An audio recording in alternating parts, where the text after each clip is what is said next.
What's up, nerds, and welcome back. Today I'm talking about Suicide Squad, the annual, and we finally get an answer to this whole what's going on with Superboy question.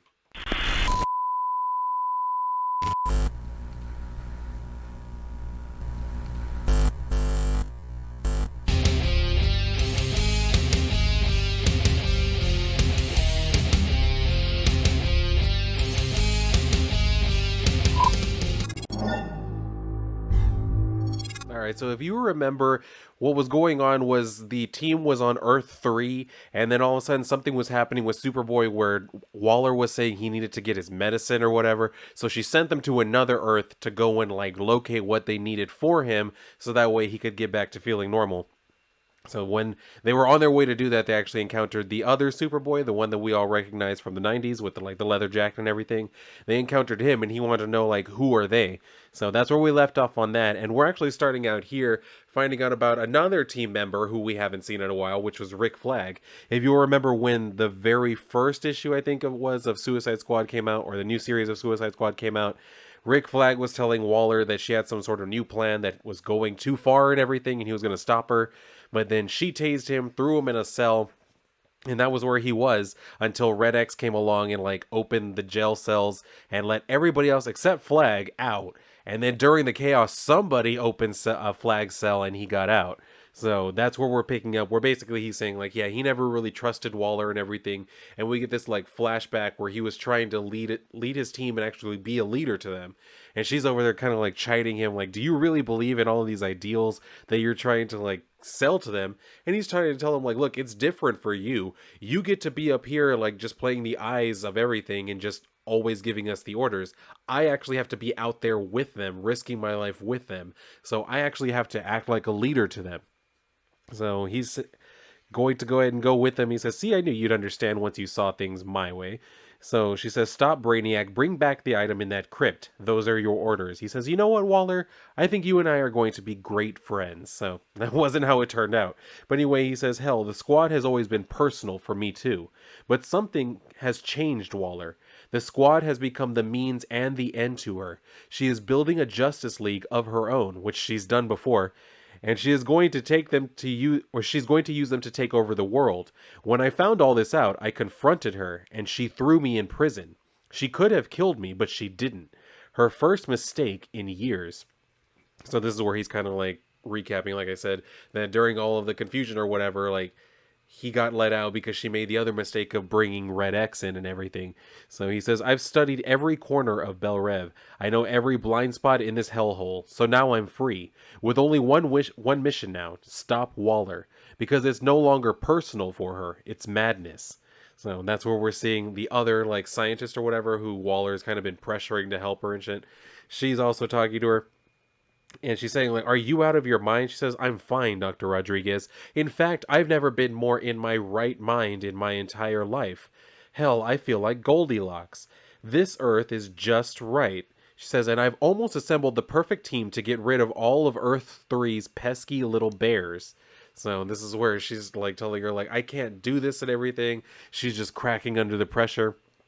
She's saying, I don't want to go to Earth 3, which apparently is the plan. She says, an Earth where we'll have to vibrate at the right frequency in order to survive long term, which we currently can't do. My life is here, Waller, on this Earth. I'm out. I'm done. She says, if you value that life and all of the friends and family in it, then you will follow orders. What was it you told me again? Oh yeah, not everyone needs a bomb in their head to be motivated. So Waller's walking out, and then that's when her soldier, who's her number 2, comes up and says there's a problem, and she's asking all right, what did Peacemaker fuck up this time? He says no, it's Superboy. So she's like, oh shit, and then she goes, and this is where we come back to that particular situation. As we can see, she's also kind of looking in on the situation now. And she immediately turns to the soldier and says, we have to make a move sooner than I'd wanted. Execute the castle's protocols. And he's just kind of standing there. She says, now. So he says, yes, ma'am, on it. And the squad, she says, until the protocols are complete, everyone is on their own. So this is where the Superboys start this fight. And the one that we've been following is calling this one an imposter. So that's where they start fighting. Bloodsport is saying, all right, let's finish the mission. So Nocturna tries to say, like, well, what about Superboy? He says, look, he needs our help, but we were sent here because he needed our help, remember? So we need to get what he needs, and then we'll be able to better help him. So I think, who is it? Culebra says, okay, but I'm done carrying this dead weight. Wake up, Black Siren, because that was who they were sent to capture from Earth 3. So she wakes her up. And then she sees Bloodsport is kind of like changing costume. He took off the helmet and now he's putting on the bandana, more in line like with his actual like comic appearance from the beginning, not like the movie appearance. So he does that and he says that helmet was meant to keep me alive on Earth 3. We aren't on Earth 3 anymore, Nocturna. She says whatever is down here better help because something is wrong with our Superboy. And he says that was clear after his fight with Ultraman. Waller says a dose of whatever is kept in a vault below us will fix him right up. So if you want to help Superboy, you come with me. And that's where they keep going on as we keep seeing like more of the fight between the two Superboys. And he's like the one from the 90s is trying to say, look, man, I don't have a beef with you. He says, did you follow us from Earth 3? Are you evil me? That's the one we've been following. That's the question he asked. So he goes on with him. He says, some Titans Academy noobs claimed I was working for the Suicide Squad. And when I saw some surveillance footage of exactly that, I started to wonder. So that's kind of him telling, like, Connor, I guess. I don't really know how to make the distinction anymore, but he tells the other one that we've been following. That's how he knew about them. So Culebra is over there with the team and saying, you know what? I agree, Black Siren. Anyone who calls themselves the Agenda is probably bad news. And if you just heard that name, the Agenda, you know exactly what's going on. So she says, I say we call it, guys. Let the Super Bros beat each other to death. Put it on YouTube, maybe. So that's where we see they are still continuing to do exactly that. And then Bloodsport is with Nocturna. He says, not important, Nocturna, because she says they were working on clones here. He says, that's not important. The signal for what Waller is looking for is down here. Come on, let's... And then he's like, so much for Left 4 Dead. So they walk in and see all of this resistance. So again, a very nice like scene here. I do like that we're actually going back to some, you know, real dynamic work for comic books here. Like actual interesting shots here. Like this was pretty cool to look at. Anyway, so Nocturna saying, hang in there, Superboy, help is on the way. And Culebra says, no judgment, but it almost sounds like you have some feels for the Boy Scout topside, Nocturna. She says, mind your business, but she says, sorry, BB, but being nosy is my business. So Bloodsport says, cut the chatter and focus on the robots. These things are everywhere. And then that brings us back out to the Superboy fight, to where they're still just doing the whole thing, where the one we've been following just keeps asserting over and over, I am Superboy. And then the other one keeps trying to tell him, like, no, you really aren't. So Nocturna, or we come back to the team, and Nocturna says Culebra the door as she cuts down one of the robots. So she opens up the door for them, and then they walk in and are surprised by whatever they find, but we don't see it just yet, because then we come back to the Superboys again. And he does this thing where he uses his heat vision, but the other one dodges it. And he's trying to tell him, I sound like me, and you don't exactly have Superboy's aim, do you?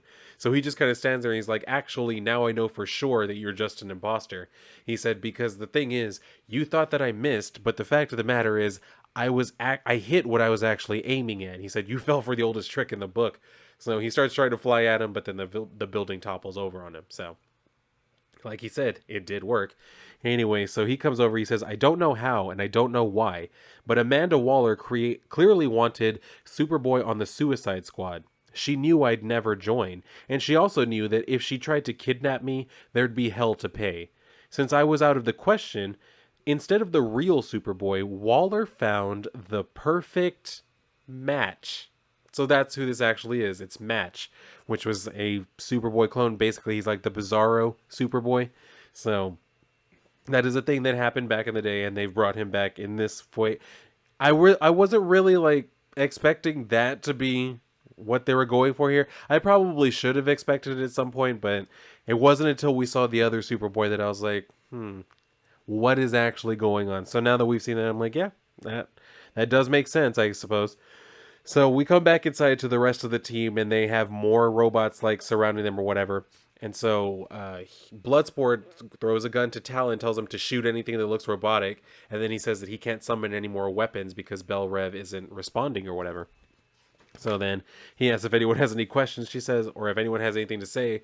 And Guleta says no, but she does, so she lets She lets Black Siren use her power or whatever, and then as soon as she's like, "You're welcome," she punches her right across the face to knock her out again. So probably pretty smart because she would have just turned around and used her powers on them. So then we come back to the Superboys, and this is where we finally start to see Match is like putting it together that he's not actually Superboy. He says, "Me not Superboy," which, Bizarro talk, he's talking in opposites or whatever. So he's asking, what Superboy do to Superboy? And Superboy says, I didn't do anything to you, Match. I thought you were dead. This is all Waller, my friend. So he's telling him, like, in Bizarro speech, you am Superboy, me am not Superboy. And then we cut back over to Amanda Waller, who's taking off to her own little, like, private headquarters and shit. And so, her other soldier or her like right hand man is saying like, we need to get you to safety, multiple hostiles inbound. And he says, are we fugitives now? She's like, don't be ridiculous, we're the heroes of this story and nothing is going to stop us. So then we see that now we're continuing to put it all together because now the teams are going to start coming, or the team is going to start coming back together now that they see Match as he actually is, because Superboy was basically filling him in on how he came to be. So he's saying like the agenda, and he's telling him like, yeah, bunch of creeps cloned me, made you, Match, designed to be better and stronger than me too. This must be one of their black sites. So that's where they're coming in and they're like, Superboy, are you okay? And he says, that's your Superboy. So then they kind of like come up and then they say, what? No, I don't know what he did to you, but it's going to be okay. You're going to be okay. Come here. You need to see this. You both need to see this. So they walk in and they see all the other clones that they have. And yeah, they all basically look exactly like him. So he also realizes like, yeah, it's true. Like, I'm just a clone. And he's saying like, Match wanted to be bad, not good. So he, again, opposites. And then Bloodsport says, this is what Waller sent us to find. Near as I can tell, it makes you look and act like you used to, like Superboy. So he was about to use it on him, and then he like Match crushes it and says Waller must live, which means must die. And then Superboy says she must pay, and she will. The League is inbound to this location, and checkmate agents are arriving at Bel Rev. We're going to get you help, Match, I promise. But then right at that moment, they all start getting teleported away and everything. So then Superboy decides to actually address Waller and says, Waller, if you're listening, and I know you are, I want you to hear this loud and clear. There's no escape for you now. So they leave, and then we come back to the island or whatever, where again Waller comes out to talk to the that scientist who's been helping her begrudgingly. And so she's basically, the scientist has finally put it together that Waller really does need her. She says, you overplayed your hand. You brought me here because you had to. So I know you don't want my help. You need my help.